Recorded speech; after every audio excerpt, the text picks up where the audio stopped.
Thank you to our 4 sponsors for supporting our podcast: Johnny Russell's Art Caterers and Milltown Pies, Alexander Grace Law, Jez and Lisa's Spoonful of Sweets, and SPE Furnishings. Links to their websites are available in the show notes and on our website.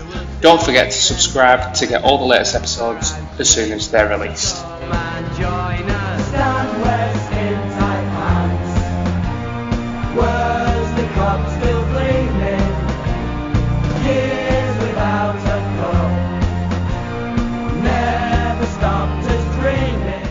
Just on Blesser's innings, yeah, it doesn't like. I spoke to him about it today, and he doesn't like me talking about it.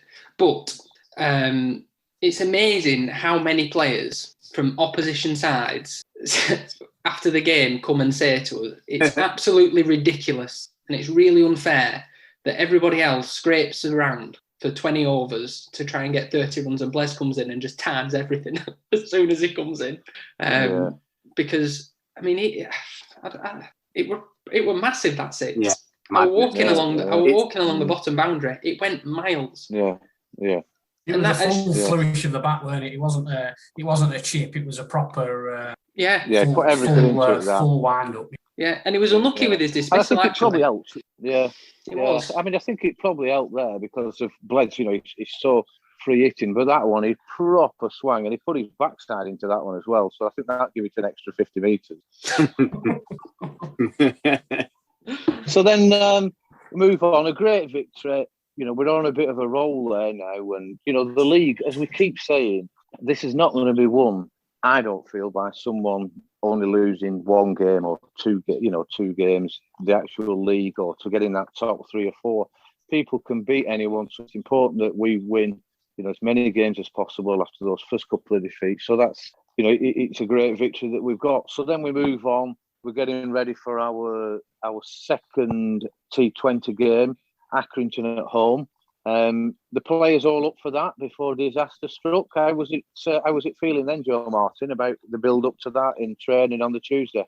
I know you don't like it, so you were probably sulking and sat in your room, not wanting to think about it. But... To be honest with you, on the Tuesday, I was coaching the APP, so I didn't really discuss much about it. I reckon I didn't find out about until Thursday that there was an issue. Right. So that brings us on. The starts midweek. The starts this, you know, this rumours really, for want of a better word, that the potential issue with some of the Accrington players or staff at Accrington that have got COVID. Dean, I believe you found out about this quite early on. Just tell us what happened from your side, or from what you heard and what you passed on. Yeah. So I spoke to Ben on Tuesday and just said that a friend of mine, Accrington played Rottenstall last weekend, and a friend of mine called me, and we usually speak to each other on a Monday after the weekend anyway. And he just said that a player at Accrington had been maybe not had really obvious symptoms, but it would appear as though he maybe had what he was describing as bronchitis. And so in the end, he I don't know if he did test positive or didn't, but Accrington's pro has ended up testing positive, I believe, over the weekend. I think on the Sunday. Then Rottenstall's pro lives with Accrington's pro. I think I know he lives with Bakeup's pro. So I believe all 3 of those have been in isolation this week. And yeah, you know, very unfortunate. And I wouldn't like to say whether or not it could have been avoided, but yeah, very, very unfortunate, and unfortunate for those clubs as well to have lost, you know, all 3 of their pros, or 2 of them that have still played this weekend, and they've got to go and get a sub pro and pay for hotels for isolation for pros. And so that I think that broke, you know, I think it came out with the league exec discussing it on the Thursday, and you're perfectly right when you say it's really unfortunate. And the times we live in, if there is an issue around people testing positive for COVID, no one's going to take the risk of saying, we'll manage this game, and hopefully no one else is going to pass it on, or anyone's got this, you know, they're carrying the COVID, but they don't realise, or they've not shown any symptoms. So I don't think there was any other decision to be made. Dooch, what was your on you're in the know at our club and liaising with skippers, etc. What was your take on that at the time when it was coming out that potentially the game were going to be called off? Well, like you, the minute that I heard that they had 4 or however many was positive tests, I knew the chance of the game going ahead were next to nil. So whilst we waited for the league to confirm that the game wasn't going to go ahead, we tried to get some other opposition because obviously, we've got a competition, a T20 competition to play in, but we also have the other side of it, which is the commercial side and the revenue associated with the T20 game. And we think that our fans will come and watch us play T20 if we were playing against a dog and duck in a friendly. So whilst we waited for the league to clarify that they were going to call the game off, we tried a couple of other options. Padiham didn't have a T20 fixture, so we contacted them. They couldn't raise a side. Understandably, it was Wednesday night at this stage when we were scratching around for a game on Friday. Earby, they'd had their T20 game cancelled, but they were playing Saturday and Sunday at the weekend. So understandably, again, they didn't want to play. So we were struggling really. We were trying to get something, but we couldn't do it. So Joe, just clarify there, Joe. At what point did we find out? Were this still through Dean's contacts or whatever? We found out there were. Yeah. So we found out on. Was it directly from Accrington, if you know what I mean? We found out through Dean's contacts on Wednesday. Stan phoned his contact at Accrington on Wednesday, and they confirmed that the rumours were indeed true. Okay. Did they also say at what point they were intending to notify us? I think they weren't going to bother, guys. I think they were just not going to turn up for the game. No, I don't know. I don't know what their intentions were. Maybe they were still trying to get a side together at that stage. But who knows? Fair enough. We'd have to get Jimmy Ayerst on this podcast. He'd have to tell us. That's another Jez's no. Yeah, no. We're not having any other players on. But Gary, I know exactly what you're saying and where you're coming from. And in the defence of such difficult times at the moment, and if people are working or they're all getting stressed, because I know our MD were going off his head, and it was as Dooch has alluded to, we're losing $4,000 and we've got this on and we've got that on, so it's frustrating all round. But I think it's safe to say, and I don't know if you're fully aware of this, Joe Martin, or who knows the proper story, that initially, Gary, that it was going to be 1 point each because it's not been played again, 1 point each, and then you just move on from that. So that obviously stoked Matt Stanny's fire again, because have we only lost 2, 3, 4 grand on the bar and the takings on the night of the game against Accrington, but it's severely dented our chances of getting through or progressing within the competition. So he's going off like a bottle of pop. But I believe that's been rectified now and that we are going to play this game. Is that right? Yeah, that's correct. We're playing on the Thursday before the Colne T20 game. On the Friday. Right. Yeah, brilliant. Colne game's on Friday. We play Accrington Thursday. Is that all right with you, Joe? 2 days rushing around? I'm going to book 2 days off and I'm going to stay over at Colne. That'll stop it. I'm going to stay at the Red Lion in Colne. It's a home game. Why are you staying in Colne? Is it? Yeah. Oh, well, that's all right. Then I work from here, so I'll be here on bang on time. I'll be all right. Maybe you could do a Stuart Gaynor and go away to Colne and you stood me at Todd. Yeah, just a single though, Jez. Yeah, just a single one way and try and get a lift back. But that's good from the exec, Jez, right? The fact that they've sort of looked at all the possible issues that have come with it. Yeah.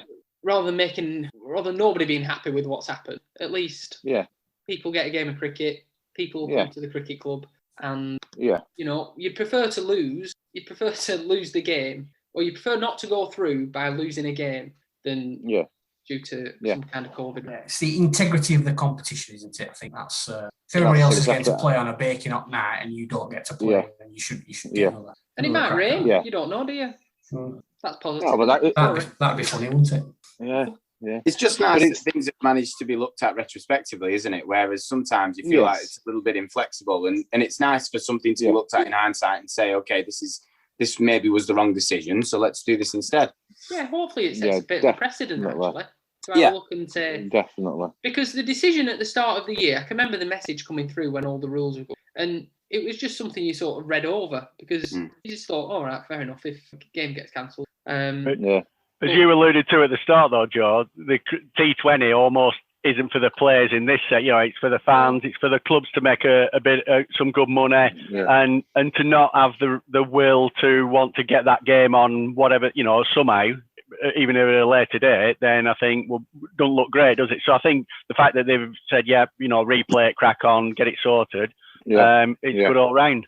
One of the I think with the 2020 on a Friday night, you could actually extend it for however long you want. You could extend it for the full season if you want to. Just play the finals day on a Saturday, because you don't play on a Friday. I think a league game's slightly different, but you can't rearrange. So I think if a club can't play, well, that said, actually, they have rearranged these COVID games, haven't they? I think Accrington's game against Nelson's been rearranged. So but then a third team game suffers as a result, doesn't it? And that's not quite fair either. Yeah. No, so someone's always going to miss out. Yeah. Is the conclusion we've got to. And I think that as long as there's fairness been seen to be had, and Dooch has used, the integrity of it, because we're not suggesting that this has happened or it will happen in the future, but it's quite a cause a little excuse if people wanted to drop it in, whether it's for T20 or a league game. We've got these issues with people testing positive within our club. We can't travel. We clearly don't want that to happen, and I'm not suggesting it has or it will do. But I think the way the Exec have handled this has been commendable, and we can put that on record. Yeah, save a few quid not having a pro or something like that. Yeah, exactly. Well done. Very cynical people on this call. Very cynical people. Well done, Duncan. Well done, Duncan. Right, let's move on to Colne. Last Saturday, Colne, it's at our place. It's clear, I think, we're aware a day or so before that Colne are struggling to get a professional for the actual game, and for the people who are listening who know all about the Lancashire League rules, historically, etc., there used to be fines for not playing with a pro, and sometimes ridiculous players would have played on a particular game as a professional to save any fines. Thankfully, that's been readdressed, and if it's for the right reasons, and no one's taking the game into disrepute or anything around it and taking the mickey, there is no fines now if they can't get a pro. Dean or Joe Martin, whoever, or Joe Beneducci, I'm not sure. What's happened with Colne's pro? Am I right thinking he got injured early on in the season or before the season started? No, so he never actually got here. I believe they may have signed a Pakistani at first, and then they signed an Indian guy, and he hasn't been able to come either. Whether that was to do with red list. Yeah, whether that was to do with the COVID situation in India, I assume. Right. So he hasn't come, and if you look on, I'm going to show how much of a shadow I am here. But if you look at the latest professionals thing on the league website, it actually says that there is no date for him arriving. So I'm not actually sure whether they're going to go through the rest of the year with sub pros, maybe. Right. That's that. Bless them, especially as much as work as Gary Hunt does in finding professionals. That's going to be a long old season, isn't it? If that's what they're going to do, it's bad. Matt spoke to him on because we played at seconds and Gary played for Colne seconds on Saturday. Right, yeah. So we were having a chat to him about the pro situation, and he was just saying they're getting to that stage now where they're going to have to make a decision whether they look at the league table and decide we'll save the money for the following year or that kind of approach. Yeah. Big call out though, isn't it? Because you only need two or three. I mean, I don't know what their amateurs are like. And, we went through season after season finishing in the bottom half, if not the bottom one. But if you're going to lose players and not play and get absolutely hammered, it's a big call. But let's hope things turn out okay for them, and that, and that they do keep hold of players and the season goes okay for them. So we won the toss, decided to bat. Again, I went to that game. The pitch wasn't, it wasn't a straw-coloured, fantastically looking batting track. I didn't actually look at it, but it looked to play quite well. What was your outlook of it, Dean, when you first saw it? What was it like? It was very hard. It was very, very firm. So, and he'd left a bit more a little bit more grass on it than maybe Yeah. he usually would. But it wasn't long by any stretch, and it looked like you say it wasn't strawy batter's paradise, but it felt firm and it looked good and it played pretty well. Yeah, it certainly come on. I don't know if you won't know about this, Gary. It was probably as low as you could get down towards Lowerhouse Lane. Really? Yeah, it was one of them where I drove on. I thought, I'm not sure where I should put my car here because it's properly it's in the firing line down here, and it was a tickle down to third man, and no one was going to stop it. Not a single six hit though in the entire game, Jez. Oh no, there wasn't. No, that is strange, isn't it? Because I batted it is. Yeah, you did. Yeah, but you hit 1-4. But then Ben and John, it was strange really because Ben and Johnny opened the batting. They both looked relatively comfortable in playing the ball. There was nothing shooting along the ground or popping up. And as you said, Dean, Stan purposely left a little bit of grass on, because as we all know, once it dries out at Lowerhouse and it gets too dry, it's like batting on a sandpit and it will just not come through and it goes lower and lower and lower. So that's why more grass needs to be kept on. But then it was clear that Ben and Johnny were struggling then to get it away as such. They were looking comfortable, but struggling to get it away. And, both got out relatively cheap for them. And then Stephen Parry's gone in. And I must say, he looked just so comfortable. He looked absolutely, this is my day today. And I can play it where I want. I can work it around. He's a strange batting style, but he just didn't look in any trouble at all. Was that safe to say that's the vibes you got in the dressing room, you two? Yeah, I mean, it's funny with Paz really because he just, like you say, it doesn't necessarily, and far be it from me to comment on someone else's technique, but it doesn't always look technically beautiful, but he absolutely times the pants off everything. Yeah. And I do get the impression he's a little bit, I'm not saying for 1 second he's in Martin van Jaarsveld's class, but he knows where fielders are. And he will look to move it either side of the fielders, in a strange little way that he does. I just got it when he got to 40 odd, and I thought there's a big 100 on here for him. If he just bats properly. And it's fair to say at this stage, Gary, you could see Colne just didn't want to be there. Yeah. With only 20 overs gone, they were fed up. There's no pro. They were all trying the nuts off, but it's a case of, this is going to be a long, long day. But I just felt, I don't know if it was, what you think, Joe Martin, that he looked like he'd almost start to treat the game and Colne with some disrespect, and I could smash these all over the place and could get out. Did you get that vibe, Joe Martin, at all? I wasn't really paying attention. The game or the question? the game I was walking around.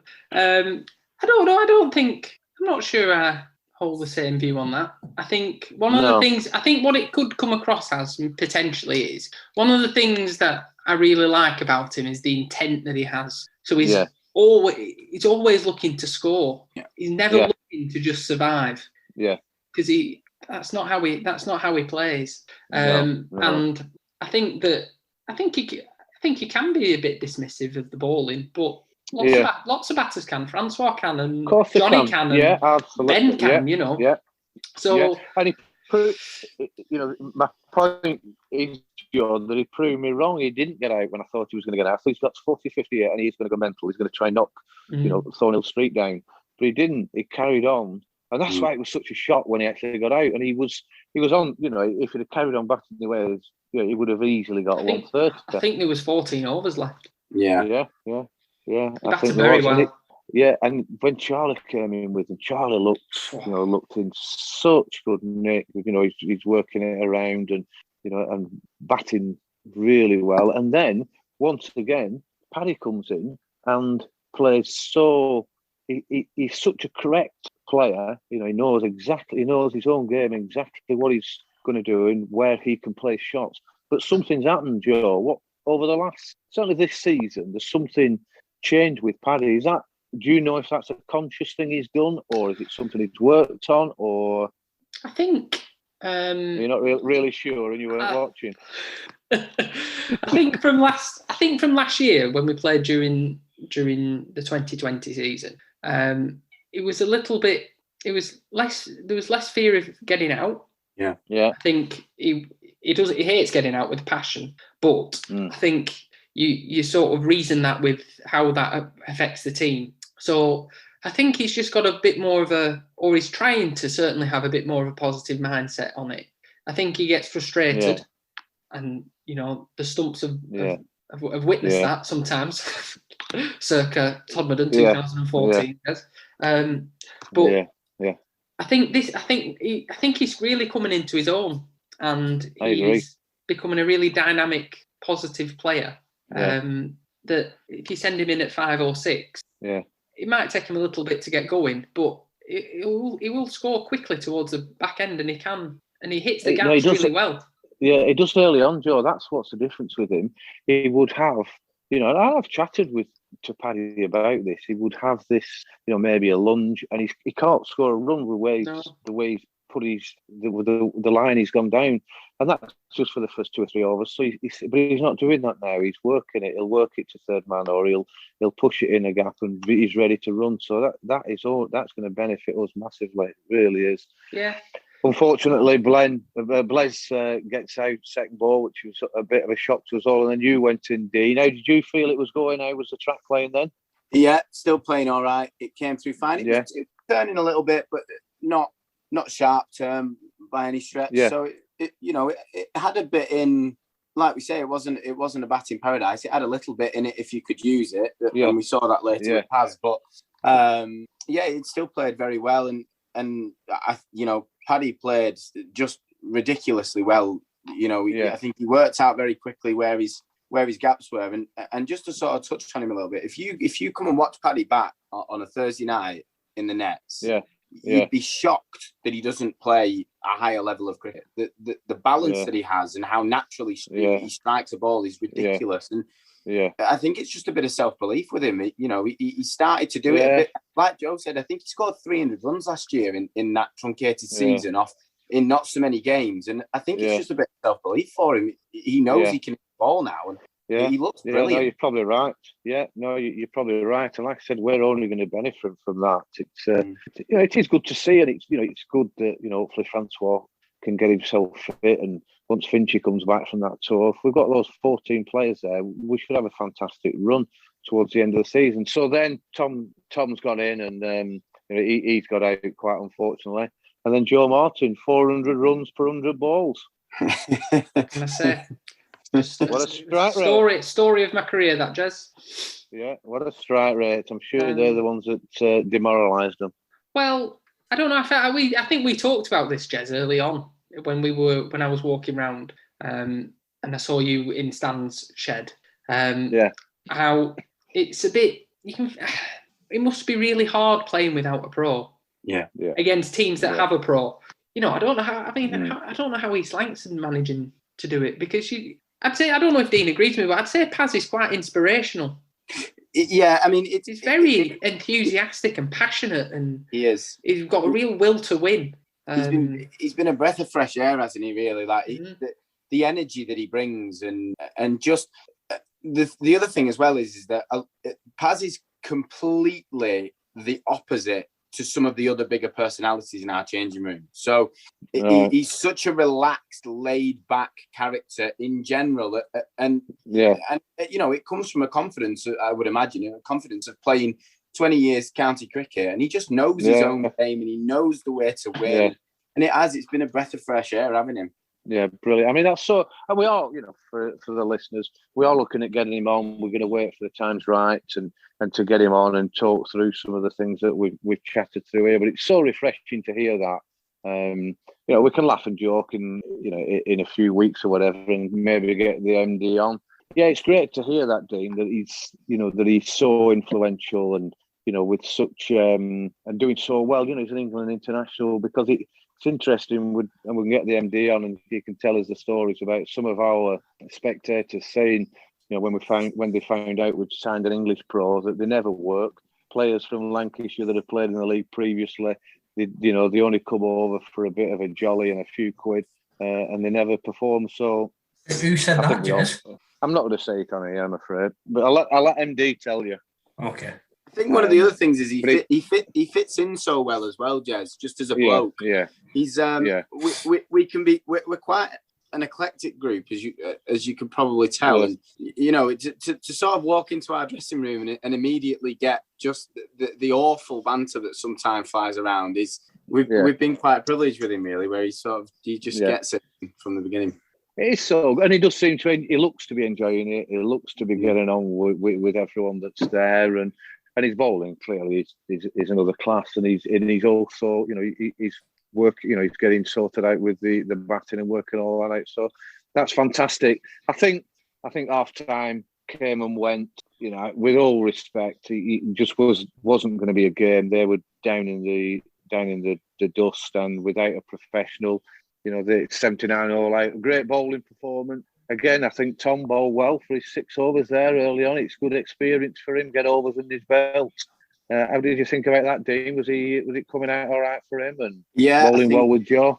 I think he actually, in fact, I think bowling with Joe probably did him a favour because, you know, bowling with another seamer that he can sort of not try and emulate, but, you know, at least try and be there, you know, be there with and bounce off. And I think he bowled even better this week than he did last week at Clitheroe, actually. Yeah, that's good. Is there some pace about it, Joe Martin? Is he going to gather more pace, you think? Because he's not going to get much bigger, I don't think. But I'm not sure. He's only 15. So yeah, he must get bigger. I think he'll get bigger. I certainly had a growth spurt after 15. Which direction?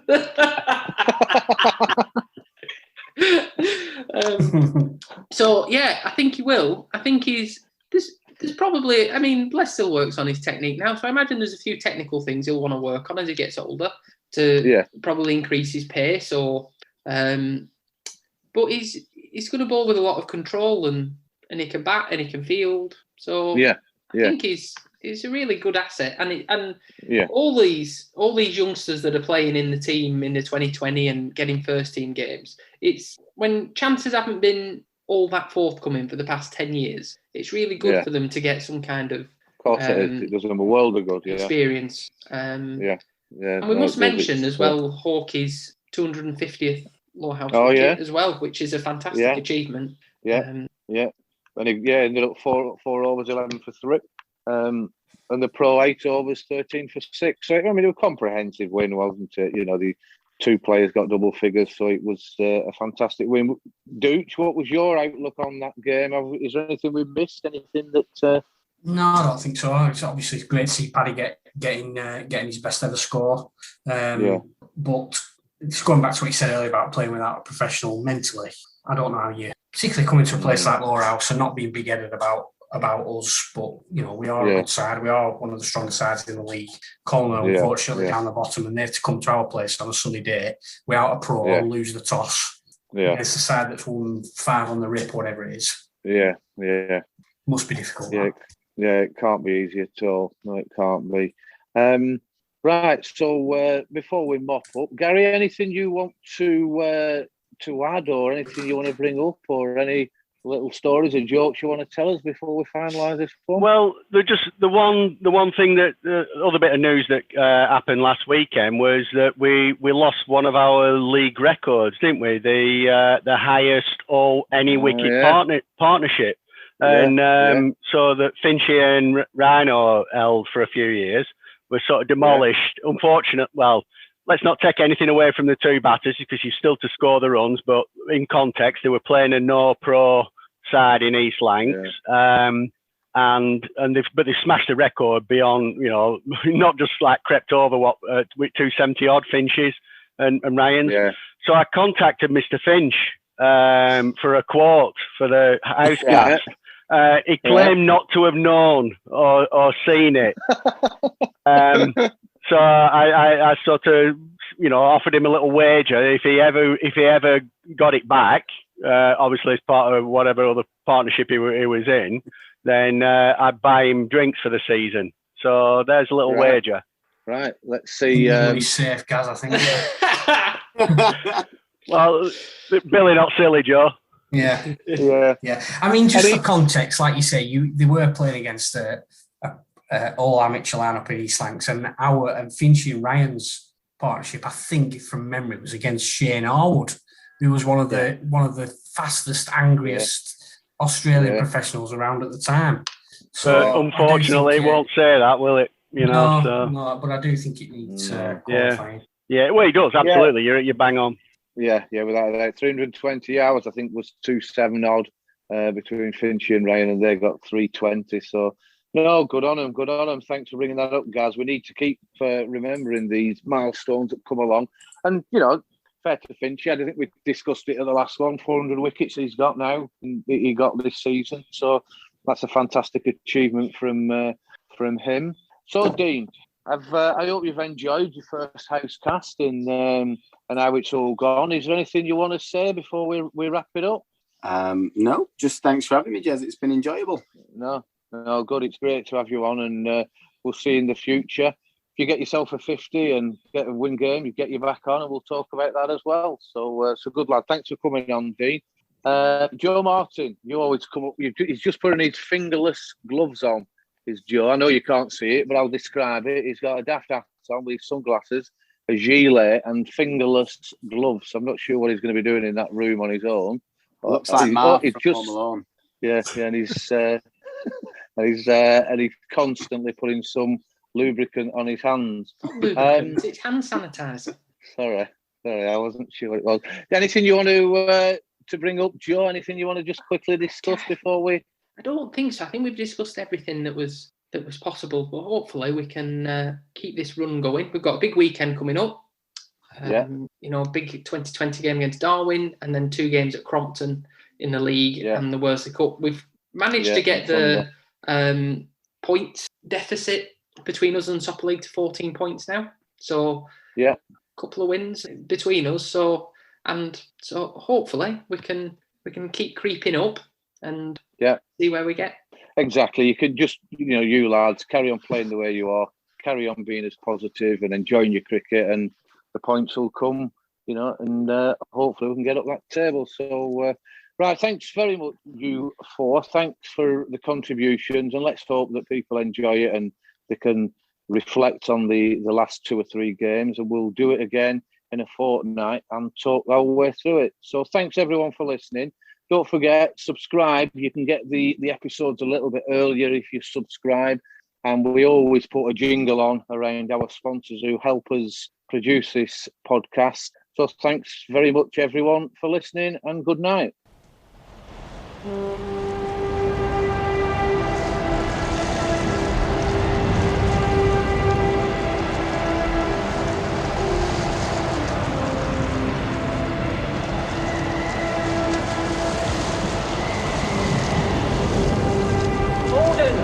Order!